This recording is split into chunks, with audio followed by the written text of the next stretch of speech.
Super man ఈ movie పైన నా ఒపీనియన్ని ఒక్క మాటలో చెప్పాలి అంటే it's an average one time watch movie అండి, nothing more than that. Sorry to say this, I'm disappointed. నేను ఈ మూవీ గురించి డీటెయిల్గా మాట్లాడే ముందు నాదొక చిన్న రిక్వెస్ట్. అంటే చాలా మంది మన వీడియోస్ని అయితే చూస్తున్నారు కానీ సబ్స్క్రైబ్ మాత్రం చేసుకోవట్లేదు భయ్యా. సో ప్లీజ్ సబ్స్క్రైబ్ చేసుకుని వీడియోస్ని చూసి చెప్తాను. Story of this movie is good అండి. ఈ మూవీ త్రూ డిస్ప్లే చేసిన new super man universe, world and ఆ స్టోరీ నాకైతే నచ్చాయి. ఈ మూవీలో ఉండే యాక్షన్ సీన్స్ అయితే బాగున్నాయి, బిగ్ స్క్రీన్లో బాగా మంచిగా కనిపించాయి. మన క్రిప్టో క్యారెక్టర్ నాకు నచ్చింది. పర్ఫార్మెన్సెస్ ఆర్ వెరీ గుడ్, అందరి పర్ఫార్మెన్సెస్ బాగున్నాయి. David did a good job as super man. Actually he delivered his best. Visuals బాగున్నాయి. విఎఫ్ఎక్స్ అండ్ సీజీఐ మ్యాటర్కి వస్తే ఆ లైట్ అండ్ ఆ బ్రైట్ కలర్స్ ఒక కొత్త అండ్ డిఫరెంట్ ఎక్స్పీరియన్స్ని ఇచ్చాయి, కానీ చాలాసార్లు అవి టూ మచ్లా అనిపించాయి. క్లైమాక్స్లో సీజీఐ వర్క్ చాలా క్లమ్సీగా అనిపించింది అండ్ నాకైతే క్లైమాక్స్ పెద్దగా నచ్చలేదు. లెక్స్ లూథర్ క్యారెక్టర్ ప్రెజెంటేషన్ బాగుంది. అలానే జస్టిస్ గ్యాంగ్ క్యారెక్టర్స్ కూడా బాగానే ఉన్నాయి, బట్ కొన్ని క్యారెక్టర్స్ని అండర్ యూటిలైజ్ చేసుకున్నారని నాకు అనిపించింది. But mister terrific was terrific. Music was good. ఇక సూపర్ మ్యాన్ క్యారెక్టర్ ప్రెజెంటేషన్ మ్యాటర్కి వస్తే నా వరకు ఇది ఈ మూవీకి పెద్ద మైనస్ అండి. జేమ్స్ గన్ సూపర్ మ్యాన్ని ప్రజెంట్ చేసిన వే నాకైతే పెద్దగా నచ్చలేదు. మరి ఓకే, మీరు సూపర్ మ్యాన్ని డిఫరెంట్గా ప్రజెంట్ చేద్దాం అనుకున్నారు, దట్స్ ఫైన్. ఈ మూవీలో సూపర్ మ్యాన్ చాలా గ్రౌండెడ్గా ఉంటాడు. He is more like a common man with some super powers.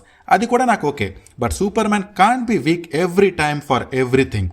Super man can be goofy but not too much. ఇప్పుడు కామిక్ బుక్ కవర్ పేజ్ కూడా తెలియని వాళ్ళు కొంతమంది వచ్చి అరే అది కామిక్ యాక్యురేట్ క్యారెక్టరైజేషన్ రా అని అంటారు. దానికి నేనేమంటా అంటే నేనైతే కామిక్స్ చూడలేదు, బట్ నాకు తెలిసిన నేను చూసిన మూవీస్లో సూపర్ మ్యాన్ కాన్ఫిడెంట్గా ఉంటాడు and he is not week for everything. ఇప్పుడు నార్మల్గా సూపర్ మ్యాన్ క్రిప్టోనెట్ వల్ల వీక్ అయినప్పుడు క్రిప్టోనెట్ ఎంత పవర్ఫుల్లా అన్నట్టు ఒక ఫీలింగ్ వస్తుంది మనకి. బట్ ఈ మూవీలో సూపర్ మ్యాన్ ప్రతిదానికి వీక్ అయిపోతుంటే ఆ ఫీలింగే రాదు. ప్రతిసారి సూపర్ మ్యాన్కి ఎవరో ఒకరు హెల్ప్ చేయాలి, మోటివేట్ చేయాలి, ప్యాంపర్ చేయాలి. ఇవి చూస్తున్నప్పుడు నాకైతే Dude what the heck is going on అన్న ఫీలింగ్ కలిగింది. నరేషన్ బాగానే ఉంటుంది, కానీ చాలా లేయర్స్ ఆఫ్ స్టోరీ ఉండడంతో బాగా ఓవర్ స్టఫ్డ్లా అనిపించింది. కొన్ని సీన్స్ని ప్రాపర్గా ఎస్టాబ్లిష్ చేయనట్టు అనిపించాయి. Writings are poor and presentation నాకైతే నచ్చలేదు. జేమ్స్ గన్ డెఫినెట్లీ మంచి డైరెక్టరే, but he doesn't suit for this movie. ఈ type of direction or presentation suicide squad లాంటి మూవీస్కి అయితే ఓకే, కానీ సూపర్ మ్యాన్ లాంటి ఐకానిక్ క్యారెక్టర్స్కి అస్సలు సూట్ అవ్వలేదు. ఇదేమి గార్డియన్స్ ఆఫ్ గెలాక్సీ మూవీ కాదు, it's Superman movie. Actually this movie is more like a Guardians of Galaxy volume 1 version of super man అన్న ఫీలింగ్ కలిగింది నాకు. అయినా James gun okay type of మూవీని తిప్పి తిప్పి అటు తిప్పి ఇటు తిప్పి తీస్తున్నాడు అనిపిస్తుంది నాకైతే. అలాగే ఈ మూవీ టోన్ రెగ్యులర్గా ఇన్కన్సిస్టెంట్గా ఉంటుంది.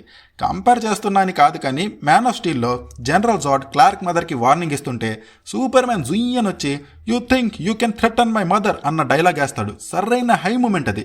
అలాంటి హై ఇచ్చే సీన్ ఈ మూవీలో నాకైతే ఒక్కటి కూడా కనిపించలేదు. అలానే ఈ మూవీలో హ్యూమర్ ఉంటుంది, బట్ నాకైతే ఓ 2 or 3 సీన్స్లో తప్ప ఎక్కడా అది పెద్దగా వర్కౌట్ అవ్వలేదు. ఇలా చెప్తూ ఉంటే ఇంకా చాలా ఇష్యూస్ అయితే ఉన్నాయి ఈ మూవీలో. సో అదండి సంగతి. కొంతమంది కమెంట్స్లో వేసుకున్నా సరే నేనైతే ఈ మూవీతో డిసప్పాయింట్ అయ్యాయండి. నా వరకు it's strictly an average movie. Maybe మీరు ఎంసీయూకి ఫ్యాన్ అయితే ఈ మూవీ మిమ్మల్ని సాటిస్ఫై చేయొచ్చు, బట్ మీరు man of steel and previous Superman మూవీస్కి ఫ్యాన్ అయితే డెఫినెట్లీ ఈ మూవీ మిమ్మల్ని డిసప్పాయింట్ చేసే ఛాన్సెస్ చాలా ఉన్నాయి. మరి ఈ మూవీ పైన మీ ఒపీనియన్ని please do comment and please do subscribe. Thank you, take care, bye.